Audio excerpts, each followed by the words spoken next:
रतिपुर नाम का एक बहुत ही सुंदर गांव था, जहां एक भी व्यक्ति गरीब नहीं था। एक दिन इस गांव के किनारे पर एक व्यक्ति रहने के लिए आता है और एक टूटे पुराने घर का इस्तेमाल करता है और फिर वो प्रधान के पास काम मांगने के लिए जाता है। अरे भाई, नए लगते हो, कहाँ से आए हो? अरे मैं तो पास के ही एक दूसरे गांव में रहता था। अब सोच रहा हूँ कि यहाँ बस जाऊं। अच्छा, पर तुम यहाँ रहोगे कहाँ? प्रधान जी, मैंने गांव के किनारे पर एक टूटा घर देखा है, सोच रहा हूँ कि उसी में रह लूंगा। अच्छा, तो उस पुराने घर में रहना चाहते हो? कोई बात नहीं, रह लेना, पर तुम इस गांव में ज्यादा दिन नहीं टिक पाओगे भाई। वो क्यों प्रधान जी? इस गांव में कोई भी व्यक्ति गरीब नहीं है, बस एक तुम ही हो। गांव वाले तुम्हें अपनाएंगे नहीं भैया। अरे प्रधान जी, जब मैं यहाँ आया तो मैं अपने साथ काफी सारा धन लेकर आया, तो आप मेरे गरीब होने की चिंता ना करें। मैं वो पुराना घर नए तरीके से बनवा लूंगा।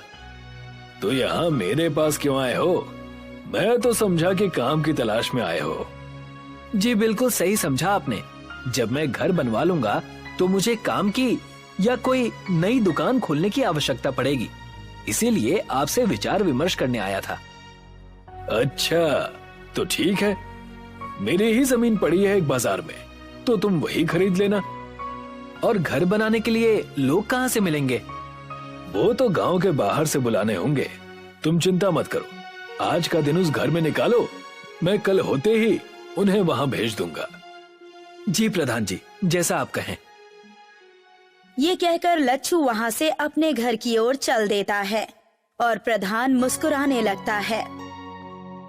शाम हो गई और प्रधान के घर पर दो लोग आए। ललित और मोहित, एक नया काम आया है। कैसा काम प्रधान जी? इस गांव के किनारे जो पुराना घर है, वहाँ एक नया व्यक्ति आया है, लच्छू नाम का। कहते हैं धन पर्याप्त है, एक नई दुकान खोलना चाहता है और साथ में एक घर भी बनवाना चाहता है। तो आप क्या चाहते हैं, अब हम घर बनाएं? मोहित, पूरी बात सुनो। उन्होंने कहा कि बहुत धन लाया है उसने। क्यों प्रधान जी? सही समझा है तुमने। ओह, तो ऐसी बात है, तब तो हम उसका घर बनाने के लिए कल ही चले जाएंगे और शाम तक काम पूरा कर देंगे। ठीक है, अब काम पर लग जाओ तुम दोनों। अगले दिन ललित और मोहित लच्छू के घर के सामने खड़े थे। अरे भैया लच्छू, यही रहते हैं क्या? प्रधान जी ने बताया था कि यही पता है, पर पता नहीं आप कहाँ हैं। तभी दरवाजा खुलता है और लच्छू बाहर आता है। हाँ जी भैया, मैं ही लच्छू हूँ और यही घर मैंने खरीदा था। आप बस इसे सही से बना दीजिए। चिंता न करिए, साफ कर देंगे पूरा। और ये बंजर घर लगने लगेगा चकाचक। ठीक है भैया, और पैसे की चिंता मत करिएगा, मैं सारा पैसा काम होते ही दे दूंगा। ललित और मोहित घर के अंदर घुसते ही वो देखते हैं कि वहाँ बस एक संदूक रखा है और एक कपड़ों का थैला। ठीक है भैया, तब हम काम शुरू कर देते हैं। जी, आप दोनों काम कीजिए, कोई जरूरत पड़े तो मुझे बताइएगा। जी भैया जी। दोनों को काम करते करते काफी देर हो गई। कड़ी धूप हो चुकी थी। लच्छू कहता है, भैया मैं आप दोनों के लिए कुछ खाने को ले आता हूँ। जी भैया जी, भूख तो लग गई है, आप आएंगे तब तक हम आज का काम पूरा कर लेंगे। हाँ, पूरा साफ कर देंगे। हाँ हाँ ठीक है भैया, आप दोनों लगे रहिए, मैं अभी आया। लच्छू वहाँ से ये कहकर चला गया। भैया भैया, ये तो गया, अब हम असली काम शुरू करेंगे। काम तो आते ही हो गया था मोहित। वो कैसे भैया? वो देखो, बस एक संदूक रखा है और एक बक्सा जिसमें कपड़े दिख रहे हैं, और कोई भी सामान इस आदमी ने नहीं रखा है। अच्छा, तो वो खजाना जरूर उस संदूक में ही होगा। आप तो बड़े होशियार हो भैया। चल मोहित, साफ कर देते हैं। दोनों भाई मिलकर उस संदूक को खोलते हैं। उन्हें सोने चांदी के सिक्के मिलते हैं। दोनों पूरा संदूक उठाकर वहाँ से भाग जाते हैं। अरे भैया ललित, मोहित, कहाँ गए आप दोनों? मैं खाना ले आया। लच्छू चारों ओर सिर घुमाकर देखता है, पर उसे कहीं कोई नहीं दिखता। फिर वो देखता है कि उसका संदूक गायब हो चुका है। ये देखकर रोने लगता है। अरे लुट गया, मैं बर्बाद हो गया। मेरी पूरी जिंदगी की मेहनत चली गई। अब मैं क्या करूँगा? लच्छू प्रधान के घर चला जाता है। प्रधान जी, प्रधान जी। क्या हो गया भैया, तुम रो क्यों रहे हो? सब लुट गया, मैं लुट गया। थोड़ा शांत हो जाओ और मुझे पूरी बात बताओ।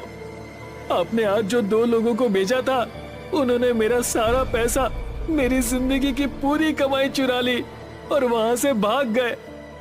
ये कैसे हो सकता है? क्या उन दोनों ने सारे पैसे चोरी कर लिए? कितने पैसे थे उस संदूक में? बहुत पैसे थे, मेरी जिंदगी की कमाई थी उसमें। मैं अपनी सारी जमीन और घर बेचकर वो पैसे लेकर आया था कि इस गांव में आकर एक नई जिंदगी शुरू करूंगा। सोने चांदी के कई सिक्के थे उसमें। अच्छा, बड़ी ही दुखद बात हो गई ये तो भैया। रुको, मैं पानी लाता हूँ तुम्हारे लिए। जैसे ही प्रधान उठकर आगे बढ़ता है, उसके थैले से एक सोने का सिक्का गिरता है। लच्छू उसे उठा लेता है और बड़े ध्यान से देखता है। प्रधान जी, ये सिक्का मेरा है, यानी आप भी इस खेल में मिले हुए हैं। मुझे मेरे पैसे वापस कीजिए।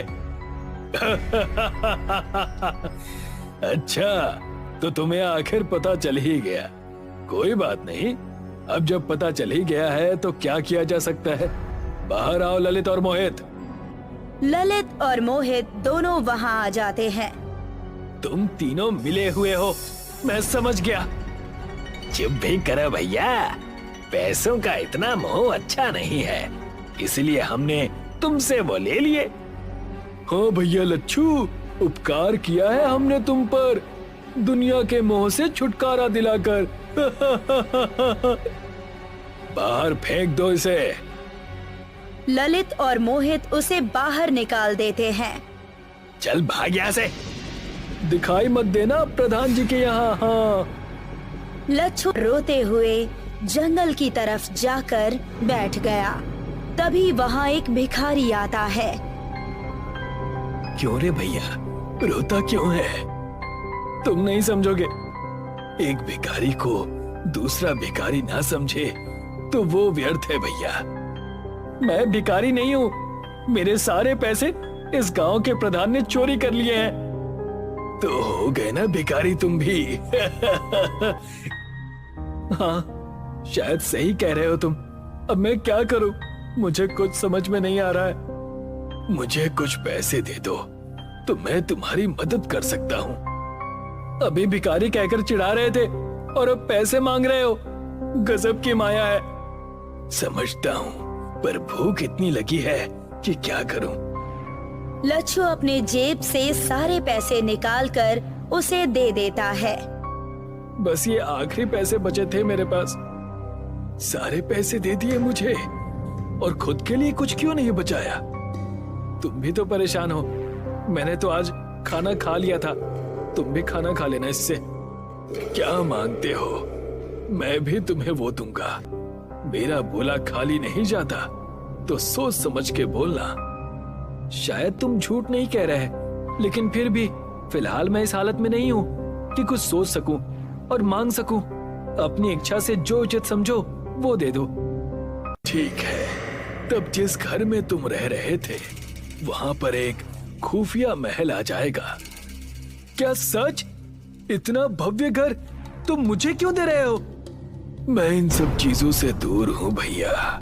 मैं ना किसी से भीख मांगता हूँ और ना ही किसी को कुछ देता हूँ। जो दान में मिल जाए वो बिना कुछ कहे स्वीकार लेता हूँ। तुमसे मैंने मांगा था तो तुम्हें लौटा दिया। तभी भिखारी वहाँ एक संदूक प्रकट करता है और लच्छू को दे देता है। ये संदूक कैसा है? भैया, इस संदूक में अनगिनत पैसे हैं, ताकि तुम्हें कभी पैसों का अभाव ना हो। तुम्हारे अतिरिक्त अगर कोई भी इस संदूक को खोलेगा तो वो इसमें कैद हो जाएगा। आपका बहुत बहुत धन्यवाद महंत जी। अरे भैया, चिंता क्यों करते हो? भगवान का नाम भजो और काम करो, फिर जो होता है होने दो। लच्छू हाथ जोड़कर उस इंसान को प्रणाम करता है और उसके जाने के बाद अपने खुफिया महल की तरफ आ जाता है। जैसे ही वो दरवाजा खोलता है तो मानो अंदर से वो जैसे कोई महल हो। वाह, ये तो सचमुच एक महल की तरह है। लच्छू बड़ा ही अचंभित होकर पूरे महल को देख रहा था। तभी उसे दरवाजे पर एक दस्तक सुनाई देती है। संदूक को रखकर वो दरवाजा खोलने के लिए जाता है। दरवाजा खोलते ही ललित मोहित अंदर घुसे चले आते हैं और एक पल के लिए बहुत चक्के रह जाते हैं। ये क्या है? कैसे? कहां से? कब से? क्या काम है? अब क्यों आए हो यहाँ? प्रधान जी! प्रधान भी घर के अंदर आ जाता है। क्या है? आप तीनों को अब क्या चाहिए मुझसे? दिव्य है ये भवन। कहां से तुम्हें मिला ये? तुमसे मतलब? अपने काम से काम रखो और अब चले जाओ यहाँ से। इस घर पर मैं कब्जा कर लूंगा कुछ दिनों में, और ये संदूक जो वहां दिख रहा है ना, इसमें लगता है बहुत पैसे रखे होंगे इसने। हाँ प्रधान जी, सही कह रहे हैं। वैसा ही संदूक है जैसा ये लेकर आया था। हमें लगा बस एक है इसके पास, पर इसने तो दूसरा भी छुपा रखा था। इतना दिव्य खुफिया महल मेरे जैसे प्रधान के लिए ही बना है, और ये संदूक इस महल के साथ मिल रही है। भाई वाह! चलिए इसे खोलते हैं प्रधान जी। नहीं, इसे मत छुओ। इसे बस मैं खोल सकता हूँ। अगर किसी और ने खोलने की कोशिश की तो पता नहीं क्या हो जाएगा। बेवकूफ समझा है क्या? लच्छू की बात काटकर प्रधान, ललित और मोहित उस संदूक को खोलते हैं, और जैसे ही वो उसे खोलते हैं वो तीनों को अंदर खींच लेता है। लच्छू उन तीनों को देखता रह जाता है और फिर डर से तुरंत संदूक को खोलकर देखने लगता है। उस संदूक में बस हीरे और जवाहरात ही मिले, और वो तीनों कहाँ चले गए इसका कोई पता नहीं चला। तब से लच्छू अपने खुफिया महल में रहने लगा। सूखापुर गांव में दिनेश नाम का एक लालची किसान रहा करता था। सूखापुर गांव रेगिस्तान में बसा हुआ था। उस गांव में वर्षा ना के बराबर होती थी। गांव के लोग गर्मी और सूखे की वजह से बहुत ज्यादा परेशान रहा करते थे। दिनेश के लालचपन की वजह से उसकी पत्नी रश्मि उससे बहुत परेशान रहती थी। एक तो हमारे गांव में वैसे भी सूखे का अकाल पड़ा हुआ है, ऊपर से तुम्हारा लालच समाप्त होने का नाम ही नहीं ले रहा। बकवास मत करो रश्मि। हमारा गांव वैसे भी रेगिस्तान में बसा हुआ है, और रेगिस्तान में हर महीने बारिश तो होती नहीं है। लेकिन मैंने सुना है कि पहले हमारा सूखापुर गांव हरियाली से भरा हुआ था और यहाँ पर बहुत अच्छी वर्षा भी हुआ करती थी। हाँ, वो घिसी पिटी कहानी मैंने भी सुनी है कि उस समय गांव में किसी इंसान के लालच की वजह से किसी दैवीय शक्ति वाले पुरुष ने गांव वालों को श्राप दे दिया, और उस दिन से इस गांव में हरियाली की जगह रेत ही रेत है। ये बिल्कुल सही बात है जी। आपको इस बात का मजाक नहीं उड़ाना चाहिए। देखो, मुझे तुम्हारी बकवास सुनने में कोई दिलचस्पी नहीं है। अगर तुम मेरे धन कमाने को लालच समझती हो तो समझती रहो। ना ही मुझे तुमसे फर्क पड़ता है और ना ही गांव वालों से। इतना कहकर दिनेश क्रोधित होता हुआ अपने घर से बाहर निकल गया। वो घर से कुछ ही दूर चला था कि तभी गांव का मुखिया दिनेश को देख गया। दिनेश मुखिया से नजर बचाकर छुपने ही वाला था कि तभी मुखिया की आवाज उसके कानों में टकराई। ऐसे मुंह छुपाकर भागने से कोई लाभ नहीं दिनेश। कोई ऐसा काम क्यों नहीं करते कि कभी अगर मुझसे बात करो तो आंख से आंख मिला सको। ऐसी कोई बात नहीं है मुखिया जी। मैं बस आपको देख नहीं पाया था। झूठ मत बोलो दिनेश, मैंने साफ साफ देखा कि तुम नजर बचाकर मुझसे भाग रहे थे। मैं आपसे क्यों भागूंगा मुखिया जी? क्योंकि परसों ही मुझसे बिरजू ने तुम्हारी शिकायत की थी। उसने कहा था कि तुमने कुछ रुपयों के लालच में अपनी बेकार की वस्तु सही बताकर उसे बेच दी। ये बिल्कुल अच्छी बात नहीं है। बिरजू एक गरीब किसान है, मत भूलो कि तुम भी एक किसान ही हो। मैं किसान के साथ साथ एक छोटा व्यापारी भी हूँ। और मुखिया जी, व्यापार में इतना तो चलता है। और वैसे भी बिरजू कोई दूध पीता बच्चा तो था नहीं, वो एक 26 वर्षीय हट्टा कट्टा नौजवान है। मैं इस गांव का मुखिया हूँ दिनेश। सिर्फ तुम्हारी पत्नी की शक्ल देखकर मैं चुप रहता हूँ, क्योंकि उसका व्यवहार बहुत अच्छा है। अगर तुम्हारी पत्नी का चेहरा नहीं होता ना, तो तुम्हें इस गांव से धक्के देकर बाहर निकाल देता। आप गांव के मुखिया जरूर होंगे, लेकिन इसका मतलब ये नहीं कि आपके मन में जो मन में आएगा आप वो करेंगे। मुखिया और सरपंच के जमाने चले गए, आज का जमाना कोर्ट कचहरी का है। अगर मुझ पर इतना ही क्रोध आ रहा है तो जाइए, जाकर किसी कोर्ट में मेरे नाम का मेरे खिलाफ मुकदमा दाखिल करा दीजिए। इतना कहकर दिनेश वहाँ से चला गया और मुखिया गुस्से से दांत पीसता हुआ बोला, पता नहीं ये अपने आप को समझता क्या है। एक दिन मैं इसे सबक सिखा कर रहूंगा। दरअसल दिनेश एक लालची किस्म का किसान था। वो खेती करने के अलावा तरह तरह की शहर से बेकार की वस्तुएं खरीद कर लाता और गांव वालों को सही बताकर उनसे अच्छी कीमत वसूलता और उन्हें मूर्ख बना देता। दिनेश एक छोटे से रेत के टीले पर बैठकर बोला, ये मुखिया अपने आप को पता नहीं क्या समझता है। जिस दिन मैं अधिक धन कमाने में सफल हो गया, उस दिन मैं स्वयं गांव का मुखिया बनूंगा और ये ईमानदारी जैसे बेकार के नियम फाड़ कर फेंक दूंगा। तभी वहाँ पर एक रेत का गुबार सा उठा और देखते ही देखते उस गुबार ने एक रेत के व्यक्ति का रूप धारण कर लिया। दिनेश ये सब देखकर डर गया। कौन हो तुम? मैं तुम्हारी बातें सुन रहा था। तुम एक लालची व्यक्ति हो और मुझे लालची इंसान बहुत पसंद है। तुम मुझसे चाहते क्या हो? तुम चाहो तो अपने गांव में वर्षा करवा सकते हो। वर्षा करवा सकते हो? वो कैसे?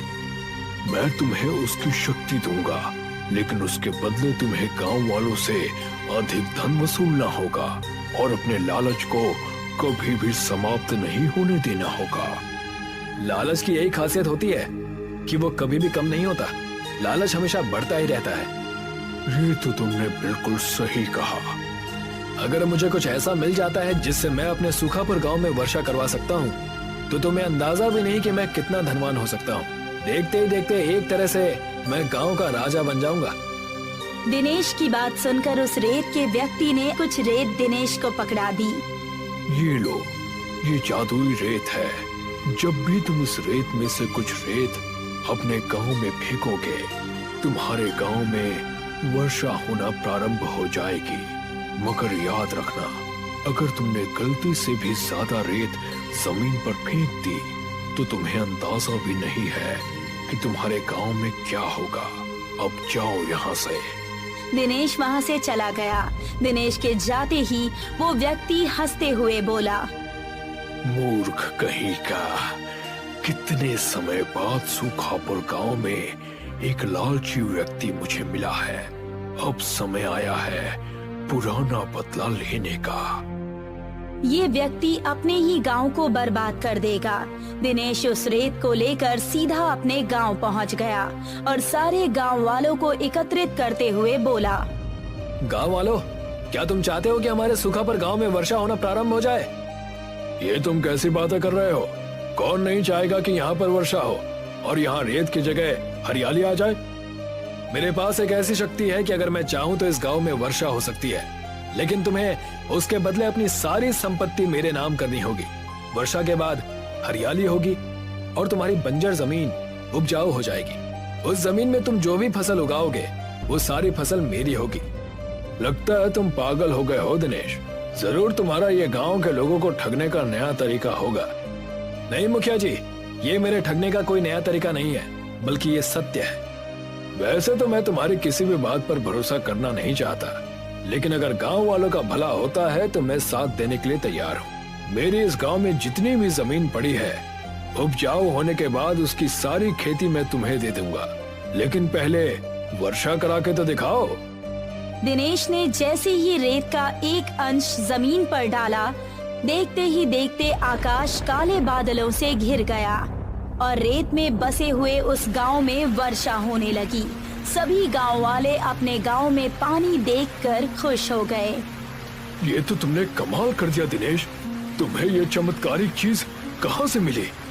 अपने काम से काम रखो मुखिया, और अपने वादे पर अटल रहना। इतना बोलकर दिनेश अपने घर पर आ गया। घर पर उसकी पत्नी खुश होती हुई दिनेश से बोली, गांव वालों ने बताया कि आपके हाथ एक चमत्कारी चीज लगी है जिससे गांव में वर्षा हुई है। मुझे बहुत खुशी हुई कि आपने अपने गांव की भलाई के बारे में सोचा। बकवास बंद करो रश्मि, ये सब मैंने गांव की भलाई के लिए नहीं बल्कि अपनी भलाई के लिए किया है। अब गांव में जो भी उपजाऊ जमीन होगी उस सारी जमीन पर मेरा अधिकार होगा। मुझे शर्म आती है आपको अपना पति कहते हुए। आपके अंदर लालच कम नहीं बल्कि और ज्यादा बढ़ गया है। जब तुम्हारा पति देखते ही देखते बहुत अधिक धनवान हो जाएगा ना, तब तुम्हें स्वयं पता चल जाएगा कि लालच बुरी चीज नहीं बल्कि बहुत अच्छी चीज है। दिनेश वहाँ से बाहर निकल गया। कुछ ही दिनों में गांव की जमीन थोड़ी सी हरी भरी हो गई, मगर वैसी नहीं हुई जैसा कि दिनेश चाहता था। दिनेश एक लालची व्यक्ति था। वो अपने आप से बड़बड़ाता हुआ बोला, लगता है गांव में वर्षा कम हुई है। एक काम करता हूँ, ये सारी की सारी रेत मैं जमीन पर फेंक देता हूँ। बहुत ज्यादा वर्षा होने पर यहाँ की जमीन बहुत ज्यादा उपजाऊ हो जाएगी। इतना बोलकर दिनेश ने वो सारी की सारी रेत जमीन पर फेंक दी, मगर अगले ही पल एक तेज धमाका हुआ और देखते ही देखते गांव में बर्फ की बाढ़ आ गई और कुछ ही दिनों में गांव का जीवन तहस नहस हो गया। गांव में अब बहुत ज्यादा सर्दी बढ़ने लगी। सारे घर नष्ट हो गए। ये सब देखकर दिनेश उस रेत के टीले के पास पहुंच गया। कहाँ हो तुम रेत के व्यक्ति? तुमने तो कहा था कि मैं अमीर हो जाऊंगा, लेकिन मेरी वजह से ना जाने कितने लोग तबाह हो गए हैं। और तो और पूरे गांव में बर्फ की बाढ़ आ गई है। सभी गांव वाले ठंड से ठिठुर रहे हैं। कुछ ही पलों में वही रेत का व्यक्ति दिनेश के सामने आ गया। तुमसे मैंने कहा था कि उस रेत का इस्तेमाल ज्यादा मत करना, लेकिन तुम एक लालची व्यक्ति हो। तुम्हारे गांव वाले तुम्हारे लालचपन की वजह से तबाह और बर्बाद हो गए हैं और मुझे उन्हें तड़पता हुआ देखकर बड़ा आनंद आ रहा है। तुम कहना क्या चाहते हो? दरअसल किसी जमाने में मैं तुम्हारे गांव का मुखिया था। मेरे लालच की वजह से मुझे और गांव को श्राप मिला था कि मैं और पूरा गांव रेत में परिवर्तित हो जाएं। बरसों बाद मुझे बदला लेने का मौका मिला और मैंने ले लिया। अब तुम जानो और तुम्हारा काम जाने। इतना कहकर वो व्यक्ति वहाँ से गायब हो गया। दिनेश मुंह लटकाकर अपने गांव चला आया। दिनेश को देखकर सारे गांव वालों ने उसे घेर लिया। तुमसे मैंने कहा था दिनेश, तुम्हारे लालच का नतीजा किसी दिन बहुत बुरा होगा। और देखो, आज तुम्हारे लालचपन की वजह से सारे गांव को कितना नुकसान और कितनी तकलीफ झेलनी पड़ रही है। मुझे अपने आप पर शर्मिंदगी हो रही है मुखिया चाचा, मुझे क्षमा कर दीजिए। मेरी वजह से गांव वालों को तकलीफ पहुंची है। मैं गांव वालों का भरपूर सहयोग करूंगा। मैं कोई न कोई उपाय निकाल लूंगा। अब तुम क्या करोगे? फिलहाल तो गांव वालों को ठंड से बचाने का इंतजाम करना होगा। इतना बोलकर दिनेश अपने घर से बहुत सारे मोटे बोरे और रुई ले आया और गांव वालों की ओर देखकर बोला, गांव वालों, हमारे घर तो तबाह हो चुके हैं। तुम सब बोरों और रुई से गुदड़ी के घर बनाओ ताकि तुम्हें ठंड में थोड़ा सुकून मिले। गांव वालों ने ऐसा ही किया। दिनेश के कहे अनुसार वो सभी बोरे और रुई मिलाकर झोपड़ी गुदड़ी के घर बनाने लगे। गांव वालों को इससे बहुत ज्यादा राहत मिली। तुम्हारे अंदर का बदलाव देखकर मुझे अच्छा लग रहा है दिनेश, लेकिन गांव वालों को अभी पूरी तरह से राहत मिली नहीं है।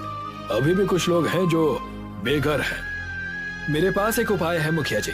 क्यों ना हम ट्रैक्टर की ट्रॉली को उल्टा करके उससे एक घर बनाएं। उससे होगा ये कि घर गर्म भी रहेगा और घर का घर भी हो जाएगा। वाकई तुम्हारे दिमाग का तो जवाब नहीं। अगर यही दिमाग तुम अच्छे कामों में लगाते तो आज बहुत सफल होते। मुखिया ने गांव में यही ऐलान कर दिया।